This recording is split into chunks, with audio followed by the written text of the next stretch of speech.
Welcome to this lecture on James chapter 3, verses 13 through 18. Um, we're entitling this section Wisdom Two Ways.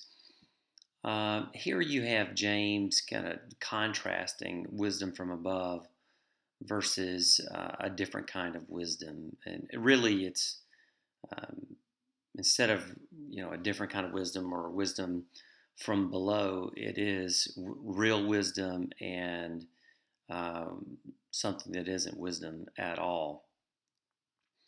And the way this functions, you have it falling kind of right in the center of the letter itself. So, as we've discussed, the body of the letter starts in James chapter 2, verses 1 through 13, and the end of the body of the letter happens at 5, 1 through 6. And this section falls right in the middle.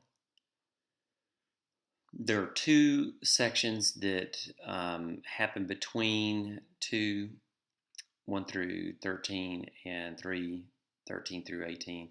And there are two sections that fall between this section and the last section. So you get the opening section, 2, 1 through 13, dealing with kind of Roman patronage, and it's a critique of the Roman socioeconomic system. And that's followed by the faith works binary and taming the teacher's tongue. Those two sections are anti-Pauline hybridity. And then you get this anti-Roman passage followed by two passages that are anti-Pauline again, which is James chapter 4, 1 through 12, and James chapter 4, verses 13 through 17. So James chapter 4 is those two sections deal specifically with anti-Pauline hybridity. So you have this very symmetrical letter based on structure. Now, as you'll read, Johnson talks about this a lot. Johnson and I both believe that there is a strong structure to the letter of James. Martin Debelius, the German scholar on James, refuted that. He just felt like it was a lot of things just kind of thrown together. But the way I see it, this section forms the theological center of the letter, and it is anti-Roman. So let's look at the passage itself and read it out loud. Who is wise and believing among you? Let him show his works by his good manner of life and humility that comes from wisdom. But if you have bitter jealousy and selfish ambition in your hearts, do not boast and lie against the truth. This wisdom is not that which descends from above, rather it is earthly, unspiritual, and demonic. For wherever there is jealousy and selfish ambition, there is restlessness and every kind of wickedness. But the wisdom from above is first pure, and then peaceful, gentle, reasonable, full of mercy and good fruits, impartial and sincere. And a harvest of righteousness, or you could translate that as justice. And a harvest of justice is sowed in peace by those who do peace. So, the first verse that we get to is this verse on wisdom. And this sets the stage for everything that comes in this section. So this whole section is clearly a section about wisdom. Here you see the Greek word for wise, sophos, at the end of this. So he begins this first sentence with wisdom and ends with wisdom, Sophias, at the end. I just wanted a lot of the people translated who is wise and understanding, but that's epistemon. Epistemon is a verb, and you can translate understanding, but this is what the same word for pistis, which is faith. I don't want us to miss that because there's this big contrast between faith and works in James. And here he's using this, who is wise and faithful among you? Let him show his works by his good manner of life that comes from wisdom. So here you have wisdom and faith almost being equated here. Who is wise and faithful among you? It's just worth paying attention to the type of language that James is using, because let him show his ergod. This is the word that James used for works throughout, right? And Johnson talks about this as um, deeds. It's this, deeds, works. But this is very important to James, right? Works is the evidence. Works is the proof of your faith. It's the proof of your wisdom. So this whole section is wisdom. And this painting here is just an attempt to depict Mother Wisdom. Why it is Madonna or Mary and baby Jesus. But I think it's a beautiful painting and represents wisdom. So here is, from the very beginning, James connects wisdom to works. Who is wise and faithful among you? Well, it's the one who does good works, and or just the one who does works, because there's a deep connection here. So it begs this question: what is the wisdom, right? So he starts this whole section with a very positive word regarding a good manner of life. There's who's wise. Who's the one who's wise? The one who's wise. The one who's really wise is the one who that works. So it's a very positive assessment. So he moves immediately, though, from this very positive assessment about wisdom and works directly into 3:14, which is not positive, right?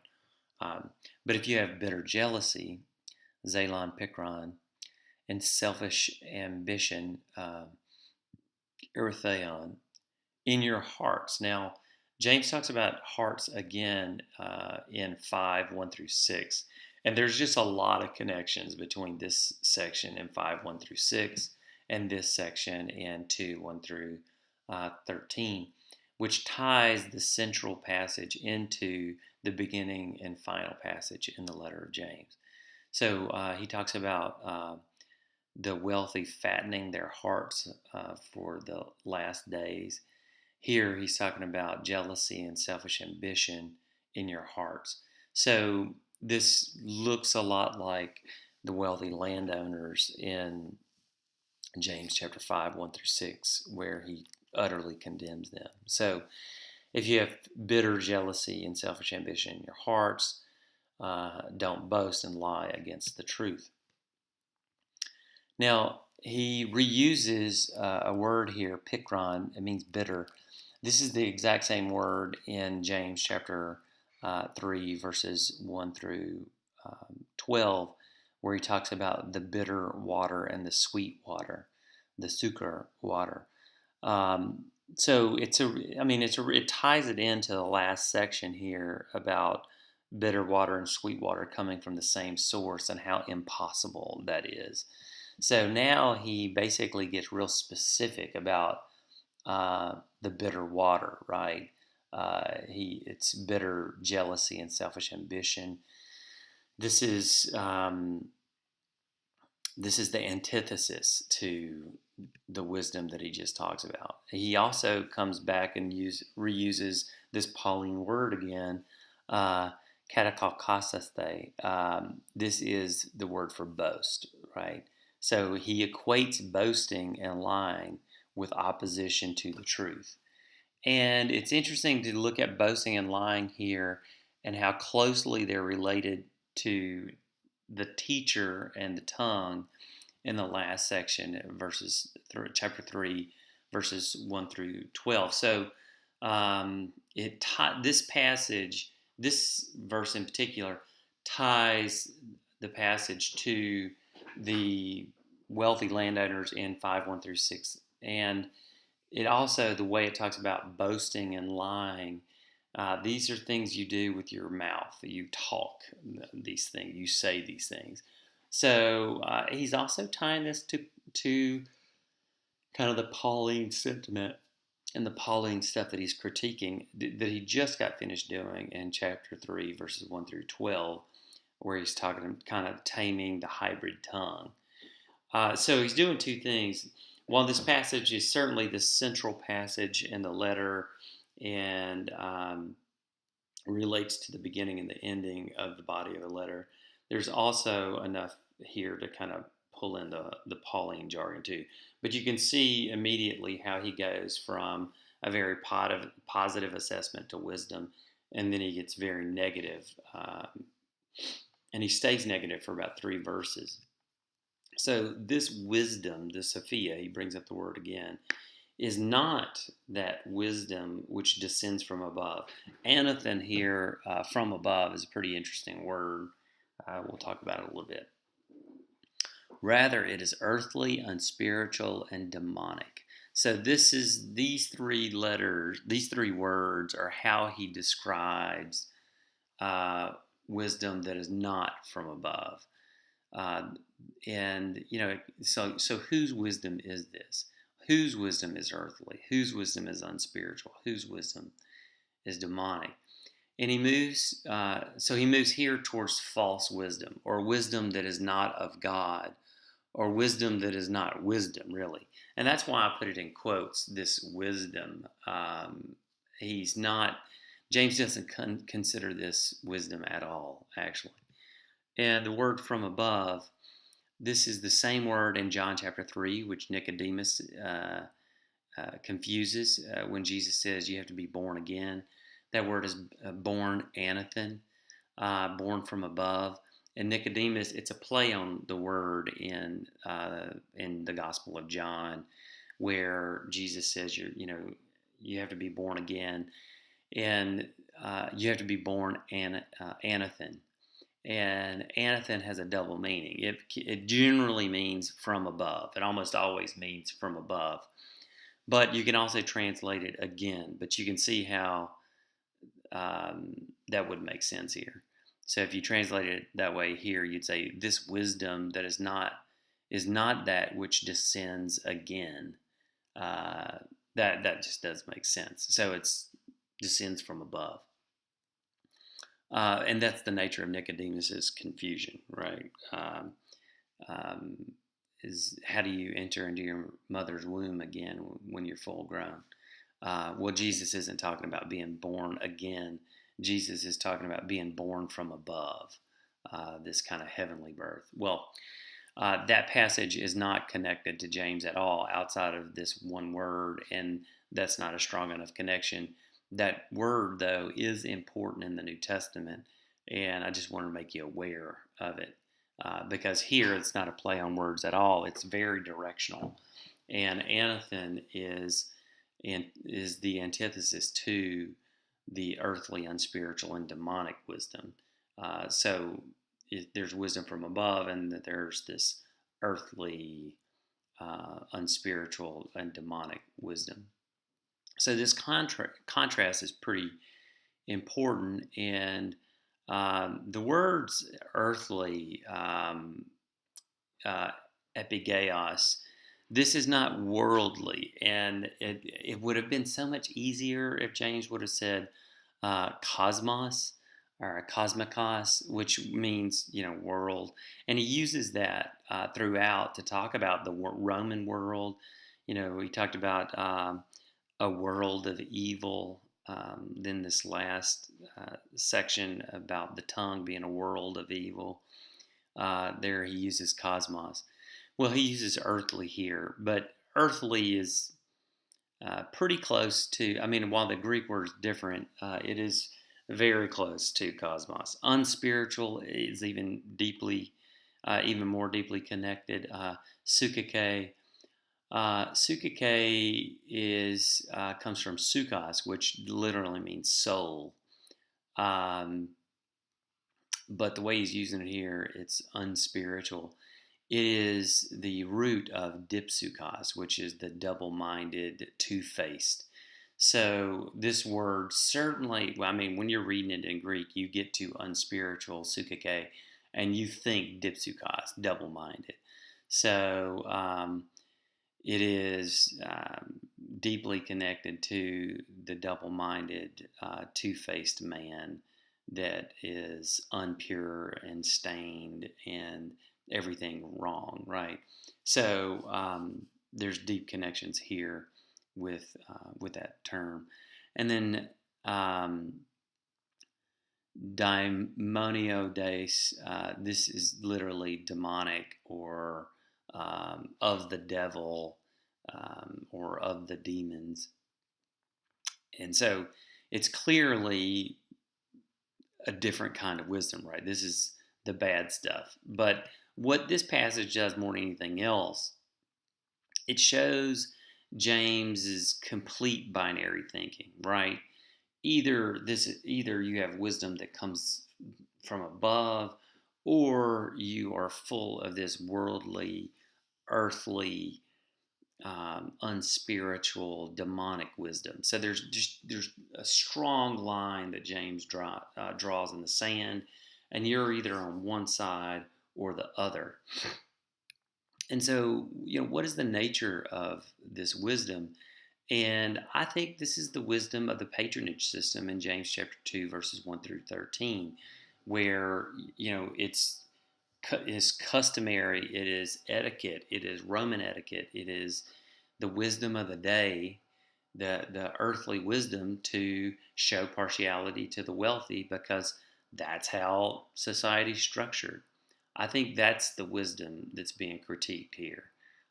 So he moves back in this passage toward a critique of Roman wisdom in particular, which, the past two sections he's been talking about Pauline hybridity, and this brings the central section of the letter of James right into focus here.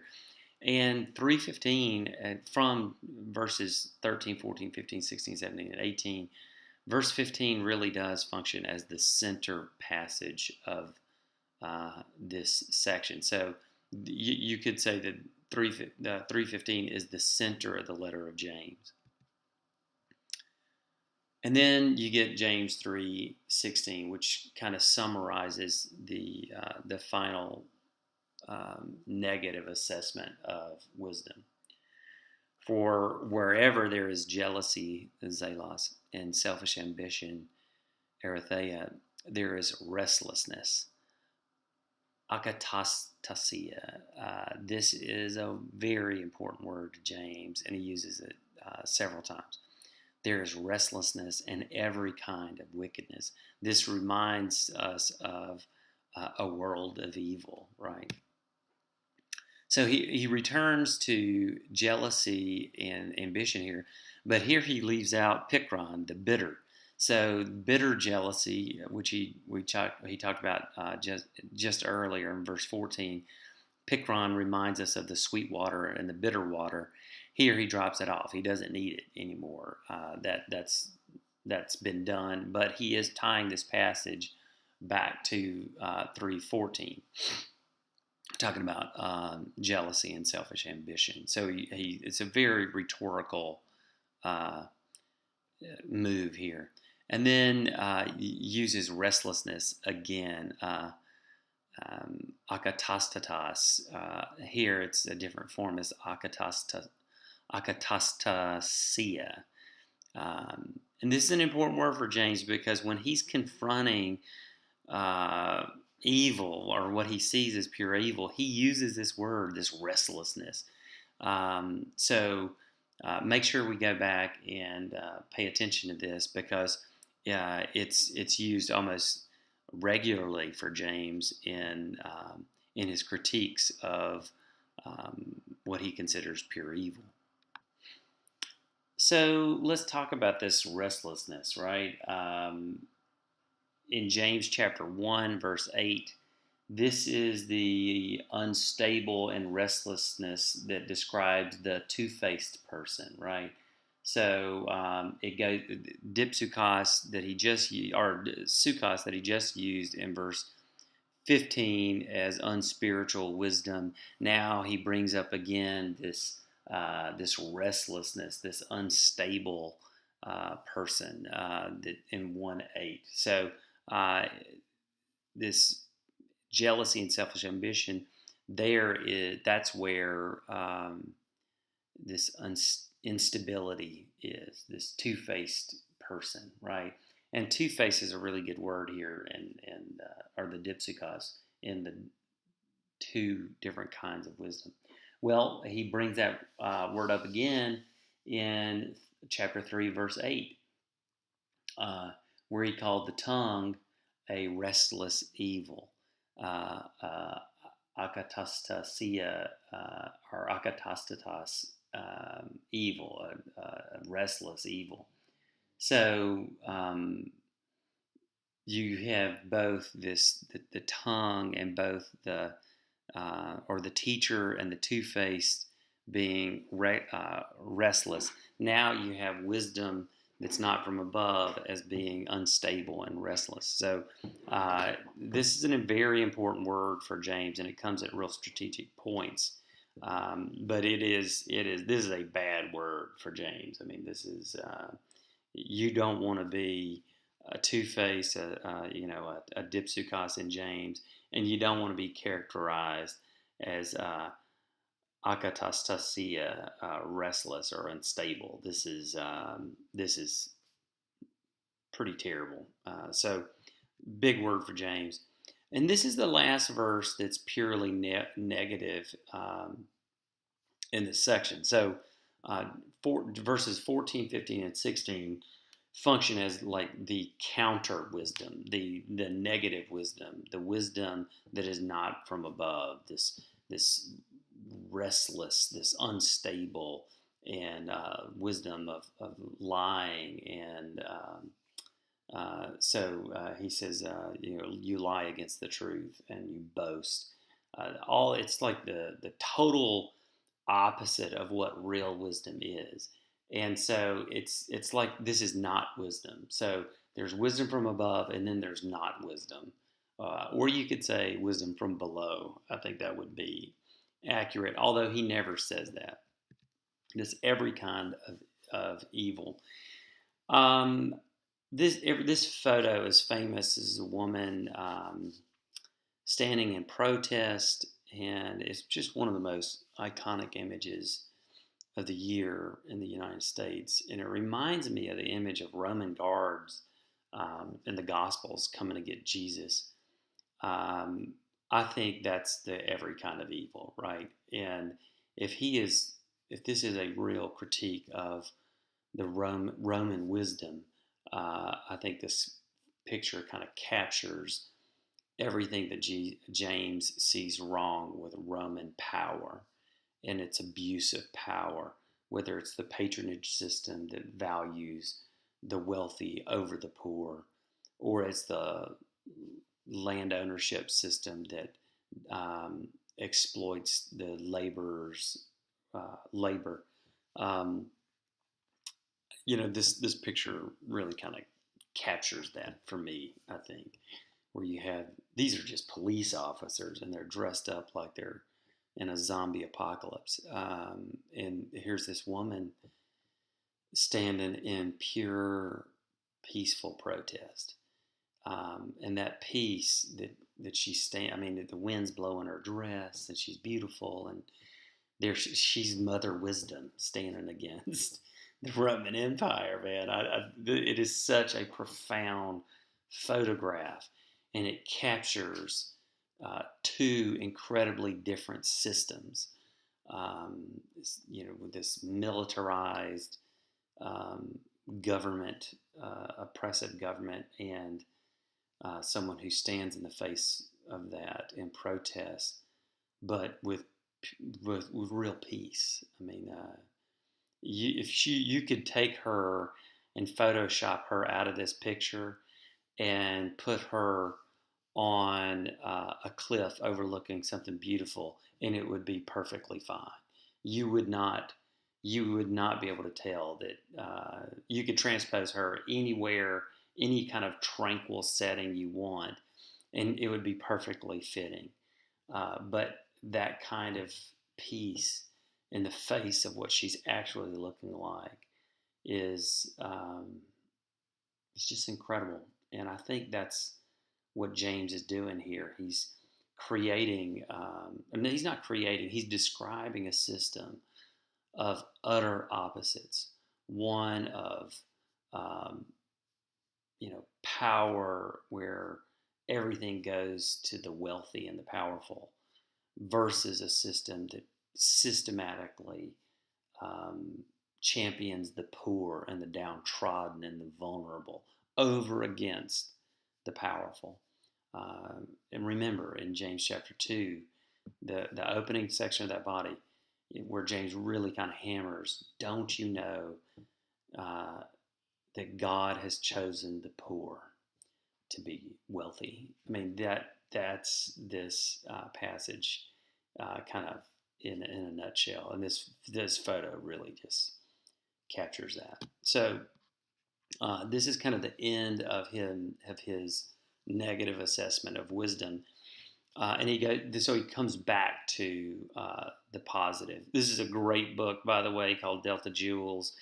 I'm from the Mississippi Delta, born and raised right there in the middle of the Delta, and I was fortunate enough to go to public schools, and one of my teachers is in this book, Miss Evelyn Sharp. So when I think of wisdom, I think of some of these teachers I grew up with, and this book is a book of wisdom. Really, it kind of talks about these mothers of the church in the Mississippi Delta, and I mean, they have all lived through the civil rights movement and lived with Jim Crow and lived through the movement and continue to live and be these vessels of wisdom for their churches and communities and children and grandchildren. So I just think this image really captures that. The book itself is important. So I encourage you to get it. It'll probably make you make you think about your grandmothers or the women in your churches that that really hold it down. So James moves back towards this positive assessment of wisdom, but the wisdom from above, the real Anathan, is first, and he uses protos here for the first, pure. So he goes straight back to the theme of the letter. Religion that is pure and undefiled before God is this. Here he uses the same word, but the wisdom that is pure. So this purity and perfection over against the corruptness of the Roman world is here. The language is really important. So the wisdom from above is first pure and then peaceful, arenake, gentle, reasonable, full of mercy and good fruits, the karpon, agathon, impartial and sincere. So he gives a whole. If the wisdom that is not from above, that does not descend from above, if that's the kind of that trifecta of earthly, unspiritual, and demonic, then here it's not just he doesn't come up with three words that kind of equalize that. He's kind of gushing here about how important and profound the wisdom from above. It's peaceful, gentle, reasonable, full of mercy and good fruits, impartial and sincere. This is kind of a list of virtue, if you will. So he returns to real wisdom here. He characterized it first as pure, which is this major theme throughout the letter of James. Good fruits or good harvest here is important because this very phrase comes up again in chapter 5, 1 through 6, where the wealthy landowners don't pay the laborers for the harvest. And it's that same word, karpon, used in that passage. So I think of wisdom from above here as these delta jewels. Please get this book if you can, if you have time. Miss Steele is a professor at the University of Mississippi now, and it's just a really good book. And it's not a sentimental book. Well, I guess it is, but it's sentimental in a really good way. But this is kind of the nature of the wisdom that James is describing here. This um, it produces good fruits, and the good fruits here, full of good fruits. Fruits and works are synonymous. He could have said full of mercy and good works, and it would have meant the same thing. So, and harvest is certainly connected to labor and work, right? And then he ends here with this continue, picks up the theme of harvest again. And a harvest, karpos, a harvest of justice. Dikaiosune here, most people translate this as righteousness. Most people, I shouldn't say that. Most New Testament translations that we have in English translate dikaiosune as righteousness. But it's righteousness or justice. And righteousness and justice are synonymous. So it's not like that's some crazy thing. But righteousness is decidedly religious. I mean, I don't think when we use the word righteous or righteousness in modern vocabulary, it tends to be a very, very religious term. But justice tends not to be. Justice tends to be political in that sense. But in Greek, in the New Testament, it is the same word. So if you translate it, dikaiosune, as justice, which is absolutely fine, the New Testament, all of the New Testament, becomes much more political just because of the way the terminology we use. So I like to translate this as justice just to show that. And I think this is very political. James is criticizing the Roman government. Um, so a harvest of justice is sowed in peace. Again, he comes back to arene, this concept that he's talked about a little bit. And is sowed in peace by those who do peace. Poiusin is to do or to make. So those who do peace. Now, he uses poiusin several times in the letter, and I think it could be synonymous with works too. So the one who works peace, or reinain. Well, in any case, peace is a theme in the letter of James. It's a minor theme, but it's important to him here because it's connected to wisdom that comes from above, and um, this idea of harvesting justice, or not just harvesting justice, but the crop of justice. Well, that comes from you sow that crop in peace, which again is the antithesis to the Roman imperialism. And peace is pretty political too, because the Pax Romana, Pax is peace, the Roman peace. Rome understood its military power as bringing peace to the world. And it's peace through subjugation, really. So it's a pretty harsh peace. This is a totally different understanding of peace. But this karpos furthers the theme that he just picked up in verse 17 on harvest. Sowing and harvest here creates a major contrast in 5:1 through 6, which it links this central passage to the beginning in 2:1 through 13, and the end in 5:1 through 6 with the body of the letter. So it looks back and it looks forward, but it's also a strong critique of Roman socioeconomic systems. And just think about sowing and harvesting. This is work. This is labor. This is central to James's understanding of faith. Faith without works is dead. Well, this is the work right here, sowing and harvesting. And it creates the central argument throughout the letter. So, doing peace and the use of peace and justice here only heightens the contrast between James's purity and the pollution of the Roman world. So it's a total bifurcated world. And this picture here is a woman named Cindy Ayers Elliott. She literally sows peace and vegetables in the center of Jackson, Mississippi. She does urban gardening, and she used to work in the World Trade Centers, and decided to take the day off on September 11th, 2001.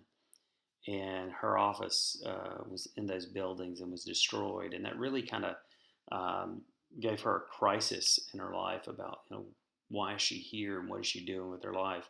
So she comes back home to her home state of Mississippi and started urban gardening. And just Google her; she's pretty incredible. And she's trying to feed Jackson and create healthy food in these food deserts of the inner city, where the most accessible food is the worst kind, or the cheapest food is the most unhealthy. So Miss Cindy Ayers does really good work here. And when I was thinking about this idea of sowing in peace, she really does that. And this is the work of faith. This putting your faith into action too. So she's a great example for us in this letter. So James chapter 3, 13 through 18 clearly shows the difference James sees between the Jesus movement and the wisdom of the Roman world, which also includes some anti-Pauline sentiment too, with his use of some of the specific words, katakatai, the boast being just one of them. It's deeply connected to the opening section of the body of the letter and the last section of the body of the letter, which are both decidedly anti-Roman, where he takes on the patronage system in 2, 1 through 13, and the land ownership in 5, 1 through 6. So this passage begins and ends with positive assessments about genuine wisdom, wisdom from above, but then in the middle, verses 14, 15, and 16, it's a very negative assessment of fake wisdom, wisdom that is earthly, unspiritual, and demonic. So this little section of James really captures the whole letter in a nutshell, where you have two worlds, the Roman world and the world of God. And James clearly is trying to say we need to live in this ethical kingdom, this ethical realm, rather than the realm of the world, this unspiritual wisdom. So if you have any questions about this lecture, feel free to email me, ask me questions. It's a lot of fun to respond to you guys and listen to the things you got to say. So keep those lines of communication open. I hope you enjoyed this, and I look forward to our next section, 4, 1 through 12. It's a pretty intense passage. So enjoy your day.